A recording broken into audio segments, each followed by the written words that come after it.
portfólios aí do conjunto Arena Quant, né, que é o Mineirão, o Morumbi e o Maracanã, a gente utilizou essa esteira aqui de criação. Lembrando que desde o início, né, o intuito era realmente a gente criar portfólios, né? Quando você deseja criar, por exemplo, somente um robô, essa esteira aqui já muda. Mas, voltando aí ao foco, né, do Arena Quant, desses 3 portfólios aí, basicamente a construção deles, eles se iniciam, né, fazendo uma pancada de backtest. E ali nesses backtests, né, a gente já encontra ali diversos filtros a gente já tem ali diversos filtros aplicados para realmente não sair qualquer backtest, né? Então é pelo menos um backtest que respeita ali uma série de filtros. Então ali a gente está falando, Sasaki, na casa dos 1.000, 10.000 estratégias ali naquele primeiro... Nessa primeira parte. Perfeito, nessa primeira parte. E aí vem uma triagem. Perfeito. Essa primeira parte é uma parte, entre aspas, ali muito simples. Você vai achar muita estratégia, né? Então, se você ficar 24 horas rodando ali, pô, você vai conseguir achar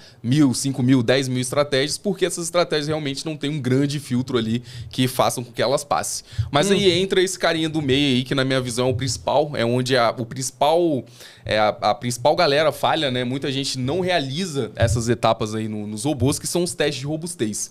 E aí, o que tem dentro dessa caixinha, né, de teste de robustez? Como você já bem disse, a gente tem, né, devido ao cenário, ou até mesmo, né, pela origem, pelo mercado mesmo, a gente tem os testes de slippage, né? A gente tem um teste de parâmetro. O que isso significa? Significa que se uma estratégia lucrativa, né, com uma média móvel de 10 períodos, pô, ela também tem que ser lucrativa com uma média de 11, 12, 13, né? Porque se ela for lucrativa somente na média de 10 períodos, muito provavelmente você achou um overfit. Um overfit, exatamente. Então a gente faz todo esse trabalho, né, para tirar ao máximo esses overfits aí. E o que eu gosto muito de falar, né, com os usuários, com a galera, é que o nosso objetivo aqui não é ter uma estratégia lucrativa no final. É provar, né, que essa estratégia, ela realmente consegue ali vivenciar várias fases do mercado, né? Então a gente tenta ao máximo nessa esteira fazer a estratégia falhar. Esse é o nosso objetivo. Perfeito. Um ponto importante, né? Quem eventualmente é leigo e para entender um pouco mais disso, quando a estratégia ela é robusta, ela é consistente, a gente considera que se a gente pegar os parâmetros dela individualmente e fazer uma pequena variação, às vezes uns 10% para cima ou para baixo, né? Como ele disse, você rodou em 10 minutos, deu certo. Se você rodar a mesma estratégia com um período de 11 minutos ou 9 minutos, então um pouquinho para baixo, pode ser até um pouco mais, né? Se os resultados tiverem baixa distorção, é um indicativo forte de que ali tem uma estratégia mais robusta, né? Se os resultados mudam drasticamente, é um sinal de que muito provavelmente aquela estratégia ela está overfitada, né? Então, muitas vezes não é nem para selecionar uma estratégia que é boa. Muitas vezes é um processo muito mais necessário para eliminar a estratégia que é necessariamente ruim. Perfeito. Né?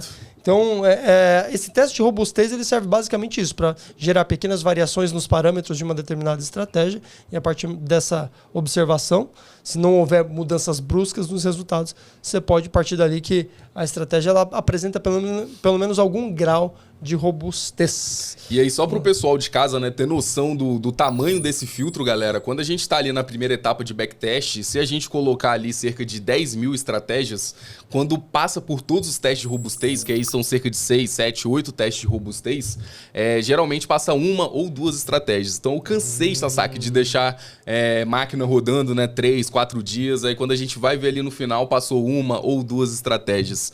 Então, às vezes não passa nenhuma, né, você fica até, pô, será que tem alguma coisa configurada errada? Será que o que eu tô fazendo aqui? Será que eu tô forçando demais? Mas quando você realmente vê o número de estratégias geradas e somente aquelas que passaram ali, você fica bem feliz, né? Por causa que é um resultado de todo o trabalho ali que você construiu. E aí, além disso, né? Depois dos testes de robustez, a gente coloca todas as estratégias no banco de dados e aí sim começa a realizar a análise combinatória, né? Olhando muito ali para a correlação tanto de exposição quanto de lucro diário, semanal e mensal, para aí sim montar os portfólios. Então é uma série aí de premissas, né? Que a gente precisa seguir para chegar ali na montagem dos portfólios. Muito bom. Posso passar aqui o slide? Bora. Vamos lá, aqui a gente tem já alguns exemplos, né, bem práticos. Perfeito. Aí, pra galera de casa, né, esse é o portfólio Maracanã. Hoje ele é constituído aí por 10 estratégias, né, tá com fator de lucro de 1,24, taxa de acerto menor que 50%. Uma coisa aí que a gente tá tentando trazer são estratégias, né, que realmente buscam mais do que perde, e isso faz com que a taxa de acerto, tanto dela quanto do portfólio como um todo, caia, mas é algo que a gente tá ciente aí. Mas tá equilibrado, né? Tá equilibrado, então, perfeito. Robô, quando tem gain, o gain dele é maior do que o loss. Uhum. Se está em 50% da taxa de acerto ou próximo disso, pô, é um robô nitidamente lucrativo. Maravilha. E a gente consegue ver essa métrica de ganho, de risco e ganho, né, ali no risco-retorno, na casa de 1,35. E aí a gente traz também, né, algo que a gente acha muito importante, que é a correlação diária, semanal e mensal dessas 10 estratégias, né? Então a gente consegue ver que em todos esses períodos de tempo a gente tem nenhum tem uma correlação ali muito forte, né? Obviamente, à medida que a gente vai expandindo ali para a correlação mensal, começa a aparecer algumas correlações maiores, mas quando a gente olha para o diário e semanal, tá muito, muito legal. Muito bom. Lembrando que esse é o Maracanã, né? Maracanã, o que tem o maior número de robôs. O maior número de estratégias aqui, são 10 estratégias combinadas. Legal, legal, cara. Muito bom. Vamos dar uma olhada aqui. E aí eu acho que é uma imagem muito legal pro pessoal de casa aí, todo mundo ficar ciente, né, de como é que funciona aí o robô Maracanã. Então aqui a gente está trazendo basicamente a performance individual de cada um dos robôs que constitui esse portfólio, né? Então a gente consegue visualizar aqui de forma fácil que realmente tem aí estratégias que possuem uma correlação, né, tendendo ali pro negativo. Tem robôs que ficam muito tempo sem operar, né? Esse robô 7, por exemplo, aí, às vezes fica semanas sem operar. A gente tem estratégias com correlações positivas, né, que pô, quando ganha, outra ganha também, mas no final das contas a gente consegue ver que tá bem diversificado mesmo esse portfólio. Pô, e aí tem um grande ponto, que é justamente a questão de trabalhar portfólios, né, e não uma estratégia isolada, achando que aquela estratégia é a salvadora da pátria.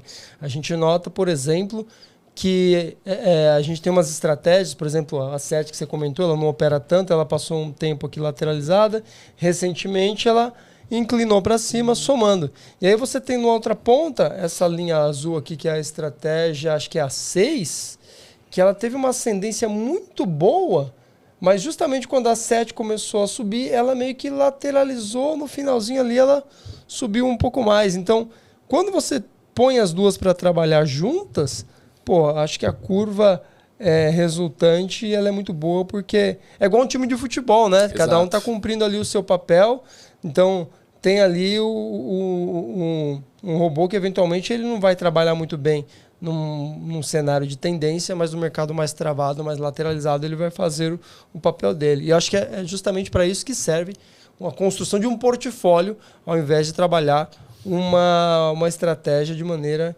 isolada. E quando a galera, Sasaki, de casa aí assina um robô, né, fala, pô, é só realmente apertar o play, né, e ganhar dinheiro, como é que isso funciona, isso é mágica. Mas a verdade, a partir do momento que você aperta o play, né, a gente tem todo um trabalho estatístico feito por trás e também tem um trabalho de monitoramento que não fica com o usuário, né, e sim com o manager ali, que no caso é a gente, né. Então, só pra galera de casa ter uma noção, hoje a gente tem um painel lá, né, que a gente monitora cada um desses robôs e a gente tem algumas métricas que fazem com que acenda ali um alarme nesse painel, né? Então a gente sabe que vão ter momentos que algum desses robôs aí vão precisar ser trocados, tem robôs aí que a gente vai precisar aumentar a mão porque tá numa fase boa, então toda essa parte de monitoramento, de retirada, de alavancagem, gerenciamento do gerenciamento portfólio, ativo, né, ali, você também leva nesse preço, né? Pô, muito bacana. Tem um ponto bem interessante que eu gosto de comentar, que especialmente para quem está começando ainda não sabe trabalhar isso, porque tem bastante técnica, tem uma certa experiência para você exercer isso. É muito interessante procurar esse tipo de robôs que são multi-estratégia. Por quê? Porque alguém já teve esse cuidado de fazer ali um teste de matriz de correlação, inclusive testando períodos diferentes, e buscando ali uma combinação otimizada, o melhor otimizado possível. Então, esse tipo de robô, sempre que alguém fala, pô, eu tô pensando em começar, eu falo, cara, busca um tipo de robô que seja multi-estratégia. Não tenta acertar a estratégia que opera gap, a estratégia que opera a tendência de não sei o quê, cara. Porque é muito específico. Se você busca um portfólio, você tem um leque maior e aí você tem uma situação, você tem um conjunto muito mais robusto, como a gente pode ver, né? Com condições de encarar perfis diferentes.